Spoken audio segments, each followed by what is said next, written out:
नमस्कार, फाइटर समाचार में आपका स्वागत है। पेश आज 23 अप्रैल सुबह 6 बजे राजस्थान की खास खबरें।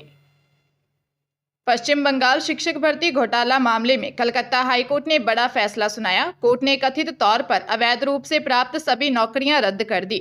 जज देवांशु बसाक और जज मोहम्मद सबीर रशीद की कलकत्ता हाईकोर्ट की खंडपीठ ने कहा, जो लोग लंबे समय से अवैध तरीके से काम कर रहे हैं उन्हें ब्याज समेत सैलरी लौटानी होगी। फैसले के तहत 25,753 नौकरियां रद्द कर दी गई। उन्हें 2016 के पैनल में नौकरी मिली थी। पैनल का कार्यकाल खत्म होने के बाद जिन लोगों को नौकरी मिली है उन्हें भुगतान करना होगा। वादी पक्ष के वकील ने कहा, 2016 का पूरा पैनल रद्द कर दिया गया है। कोर्ट ने डीएम को निर्देश दिया है, डीआई 4 सप्ताह के अंदर डीएम को, सप्ताह के अंदर डीएम को इसकी जानकारी देनी होगी। 2016 की सभी 4 भर्ती प्रक्रियाएं ग्रुप सी, ग्रुप डी, 9वीं, 10वीं, 11वीं, 12वीं पैनल को रद्द कर दिया गया है। सभी को वेतन वापस करना होगा। कोर्ट ने कहा है कि 6 सप्ताह के भीतर वेतन वापस करना होगा। श्रीगंगानगर जिले में नाबालिग को फुसलाकर ले जाने और उसके साथ दुष्कर्म करने के मामले में पोक्सो कोर्ट के न्यायाधीश सुरेंद्र खरे ने आरोपी को दोषी करार देते हुए 20 साल के कठोर कारावास से दंडित किया है। साथ ही 20,000 रुपये जुर्माना भी लगाया है।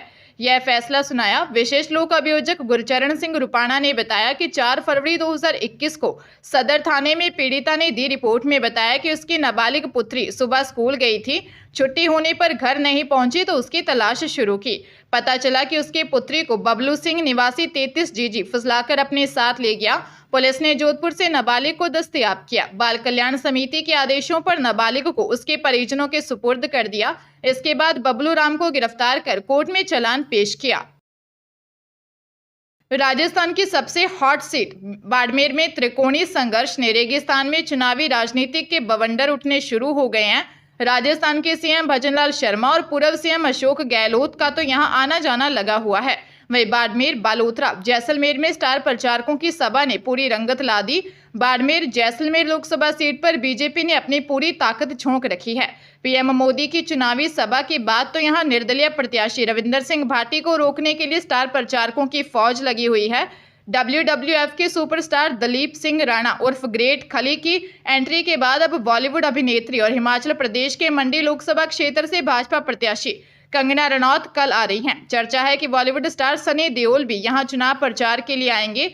ऐसे में बड़ा सवाल ये है कि इस सितारों की एंट्री से निर्दलीय प्रत्याशी रविंदर सिंह भाटी को कितना नुकसान हो सकता है।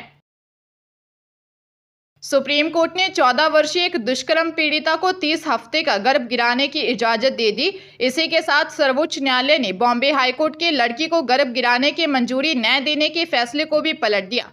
हाईकोर्ट ने डॉक्टरों के एक्सपर्ट पैनल के नेतृत्व में पीड़िता की प्रेगनेंसी को खत्म करने का निर्देश दिया। बता दें कि एमटीपी अधिनियम के तहत गर्भावस्था को समाप्त करने की ऊपरी सीमा विवाहित महिलाओं के लिए साथ साथ विशेष श्रेणी की महिलाओं के लिए 24 सप्ताह रखी गई है। इसमें बलात्कार पीड़िता और कुछ अन्य महिलाओं जैसे कि विकलांग और नाबालिग को शामिल किया गया है। इससे पहले शुक्रवार को शीर्ष अदालत ने इस मामले में सुनवाई की थी। तब सुप्रीम कोर्ट ने 14 वर्षीय कथित दुष्कर्म पीड़िता की मेडिकल जांच का आदेश दिया था। जोधपुर जिले के मेड़ता में लोहे के सामान और रुई से भरा ट्रक लोडिंग टेम्पो पर पलट गया। हादसे में बेटी के मकान के गृह प्रवेश कार्यक्रम में शामिल होने जा रहे माता पिता टेम्पो में थे। हादसे में दोनों की मौत हो गई।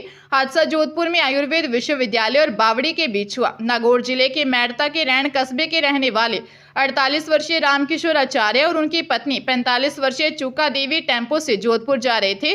रामकिशोर की बेटी पिंकी ने जोधपुर में नया मकान बनवाया था, जिसका गृह प्रवेश कार्यक्रम था। इसी कार्यक्रम में शामिल होने के लिए दंपति लोडिंग टेम्पो लेकर निकले थे। टेम्पो में कपड़े और बर्तन भरे थे। आयुर्वेद विश्वविद्यालय के पास टेम्पो के ऊपर एक रुई और लोहे के औजारों से भरा ट्रक पलट गया। हादसे में दंपति की मौत हो गई।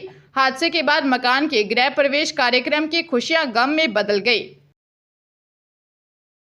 दिल्ली हाईकोर्ट ने सभी आपराधिक मामलों में दिल्ली के मुख्यमंत्री अरविंद केजरीवाल को असाधारण अंतरिम जमानत देने का निर्देश देने की मांग वाली जनहित याचिका खारिज कर दी है। दिल्ली हाईकोर्ट ने याचिका खारिज करते हुए याचिकाकर्ता पर 75,000 रुपये का जुर्माना भी लगाया। कोर्ट ने कहा कि अदालत लंबित आपराधिक मामले में असाधारण अंतरिम जमानत नहीं दे सकती। कार्यवाहक मुख्य न्यायाधीश की अध्यक्षता वाली पीठ ने आदेश पारित करते हुए कहा कि यह अदालत उच्च पद पर आसीन व्यक्ति के खिलाफ शुरू किए गए लंबित आपराधिक मामले में असाधारण अंतरिम जमानत नहीं दे सकती। कोर्ट ने कहा कि कोर्ट के न्यायिक आदेश के आधार पर कोई हिरासत में है। चुनौती फिलहाल सुप्रीम कोर्ट में है। वह कदम उठा रहे हैं और उपायों का इस्तेमाल कर रहे हैं। कानून सभी के लिए बराबर है।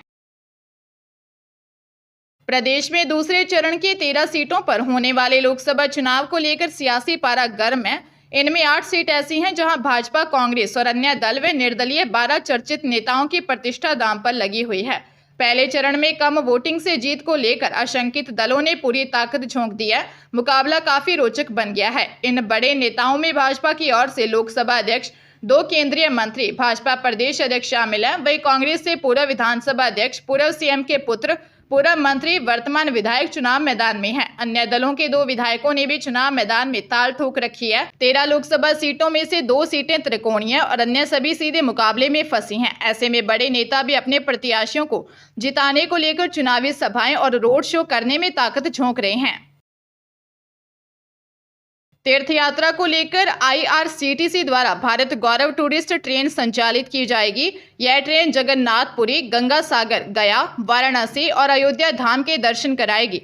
17 मई को यह ट्रेन उदयपुर से रवाना होगी, जो चित्तौड़गढ़, भीलवाड़ा, अजमेर, जयपुर होकर संचालित होगी। सबसे पहले 19 मई को यह ट्रेन जगन्नाथ धाम के दर्शन कराएगी, जहां यात्री रात्रि विश्राम करेंगे। फिर अगले दिन कोणार्क के सूर्य मंदिर के दर्शन कराएगी। 12 दिनों की इस यात्रा में यात्री देश के प्रतिष्ठित तीर्थ स्थल और मंदिरों के दर्शन कर सकेंगे। इनमें पुरी में जगन्नाथ धाम, कोणार्क का सूर्य मंदिर, गंगा सागर तीर्थ, कोलकाता के काली घाट मंदिर, जसीडीह में बाबा वैद्यनाथ धाम, गया में महाबोधि और विष्णुपद मंदिर, वाराणसी में काशी विश्वनाथ मंदिर, गंगा आरती, अयोध्या रामलला मंदिर और हनुमानगढ़ी जैसे धार्मिक स्थलों के दर्शन कराएंगे। लोकसभा चुनाव के पहले चरण में राजस्थान में 12 सीटों पर कम मतदान से चिंतित निर्वाचन विभाग का फोकस अब दूसरे चरण में 13 सीटों पर मतदान प्रतिशत बढ़ाने पर है।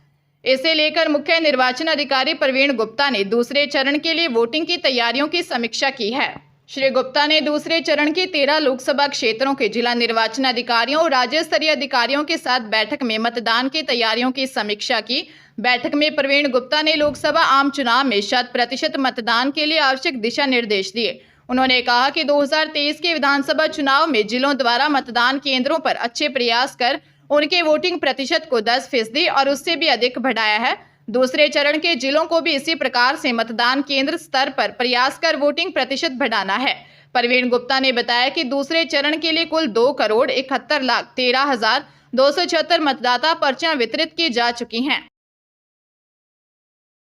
करौली जिले के हिंडौन में बहन की शादी से पहले सड़क हादसे में चचेरे भाई की मौत हो गई। शादी समारोह के लिए मंडी में सब्जी लेने के लिए आते समय बोलेरो पलट गई। हादसे में एक युवक ने मौके पर ही दम तोड़ दिया, वही 3 गंभीर घायल हैं। हादसा टोडा भीम मार्ग पर लपावली के पास हुआ। डॉक्टर JP मीना ने बताया कि हादसे में टोडा भीम के कमालपुरा निवासी 42 वर्षीय सियाराम मीना की मौत हो गई। मृतक अविवाहित है। वह खेड़ी शीश निवासी 28 वर्षीय ऋषि मीना, 35 वर्षीय शिवकेश मीना और मुकेश मीना घायल हुए हैं। परिजनों ने बताया कि 23 अप्रैल को सियाराम मीना की चचेरी बहन की शादी है, इसलिए सभी लोग सब्जी खरीदने के लिए बोलेरो से हिंडौन आ रहे थे। इस दौरान यह हादसा हो गया और हादसे के बाद खुशियों वाले घर में मातम पसर गया। प्रदेश में वेस्टर्न डिस्टर्बेंस एक्टिव होने के साथ ही एक बार फिर आंधी बारिश का दौर शुरू हो गया है। देर रात हनुमानगढ़ के भादरा, चूरू के सरदारशहर और बीकानेर के श्री डूंगरगढ़ में बारिश के बाद लोगों को गर्मी से राहत मिली। इससे तापमान 4 डिग्री सेल्सियस तक गिर गया। इससे पहले राजस्थान के तमाम शहरों में गर्मी ने परेशान किया। जोधपुर, जैसलमेर, बाड़मेर में कल दिन का अधिकतम तापमान 37 से 39 डिग्री सेल्सियस के बीच रहा। सबसे ज्यादा तापमान बाड़मेर में 39.1 डिग्री सेल्सियस दर्ज हुआ। वहीं गंगानगर, बीकानेर में अधिकतम तापमान 36 डिग्री सेल्सियस रहा, जो सामान्य से करीब 3 डिग्री कम था। मौसम केंद्र जयपुर के अनुसार जयपुर, अलवर, दौसा, भरतपुर, सीकर, झुंझुनू, हनुमानगढ़, श्रीगंगानगर, चूरू और बीकानेर के जिलों का मौसम बदल सकता है। इन जिलों में 30 से 40 किलोमीटर स्पीड तक आंधी चल सकती है और गरज चमक के साथ कुछ स्थानों पर हल्की बारिश या बूंदाबांदी हो सकती है।